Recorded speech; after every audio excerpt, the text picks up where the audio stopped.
Ito ang sitwasyon natin ngayon sa bundok. Sa bundok, ayan, napakahangin and napakalamig. It's early in the morning, malamig na talaga. And ang pangalawang araw na. Ito ang sitwasyon namin ngayon. And also, hindi kami makapaglinis.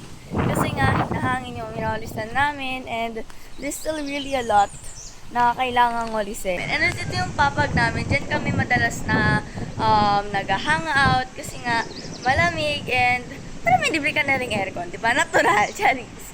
So, dyan kami madalas mag-hangout, mag-ano, kasama ang aking kapatid. Also, dito naman makita nyo ang daming kalat kasi hindi pa kami nakakapaglinis.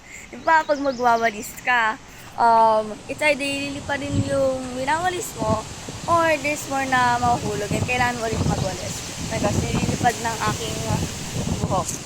There was that one time na ayun talagang malakas yung hangin. Eh ako, diba, payat ako. So, parang feeling mo, lilipad ka na lang anytime. Charis.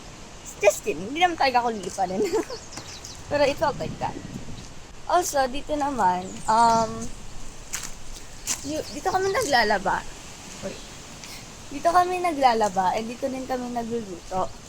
So, kailangan namin siyang lagyan ng karton para lang makapagluto. Ayan o, nagluluto pa nga ng mais eh. Thankfully, it works. And, yun. Kasi nahirapan kami mag-luto here. Kaya, plano namin is mag-ipon para mapaayos tong area na to. Kaya hindi naman kami maghirap every time na sobrang hangin or if ever pag umuulan kasi hirap na talagang magluto doon. Kasi every time